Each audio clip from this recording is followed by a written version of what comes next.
Bonjour à toutes et à tous et bienvenue pour une petite vidéo réaction dans l'immédiat. Comme vous le voyez derrière moi, c'est une station-service.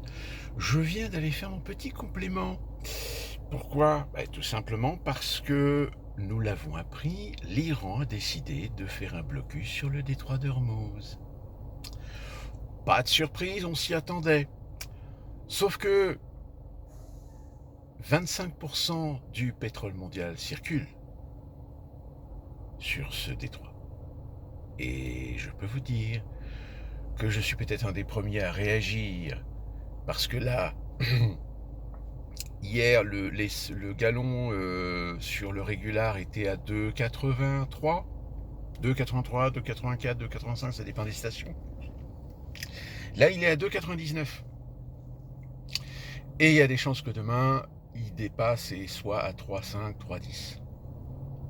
Alors, en Europe et en France, je ne sais pas comment ça va se passer, je ne sais pas qu'est-ce qu'il va y avoir comme conséquence, parce que tout dépend euh, comment les pays répartissent leur apport en pétrole pour pouvoir raffiner et avoir de l'essence.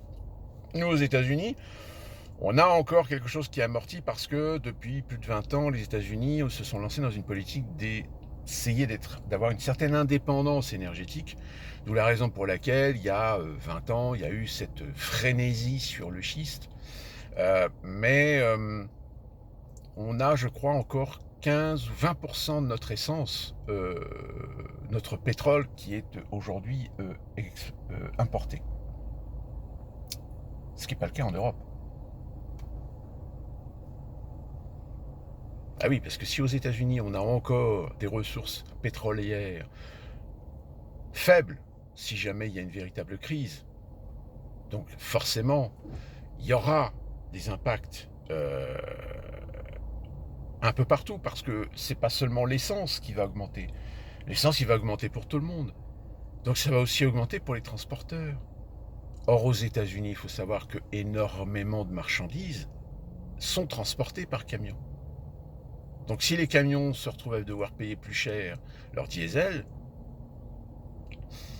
répercussion sur les prix, hein, et rebolote, inflation. Et ça va poser un gros problème à Donald Trump. Parce que déjà qu'on n'a toujours pas de réponse à cette inflation qu'on s'est tapée il y a 2-3 ans à cause du Covid, et même avant, là, il y a beaucoup d'entreprises qui vont se retrouver dans la merde. Parce qu'il y a beaucoup de salariés, d'employés, qui ne vont pas accepter de continuer à bosser pour 10 ou 12 dollars de l'heure. Parce que si c'est pour dépenser plus en essence que ce que ça rapporte en travail, il y a une logique mathématique. Donc si j'ai un conseil à vous donner, allez immédiatement faire un petit complément d'essence si vous avez le temps, avant que ça finisse par grimper. Parce que là, oui, ça va grimper. Peut-être que ça va pousser les Américains à faire une intervention militaire, qui sait? Je suis pas sûr. D'ici là, qu'on se retrouve pour une prochaine vidéo, suivez bien l'actualité, parce que là, c'est croustillant. Bonjour, petit mieux.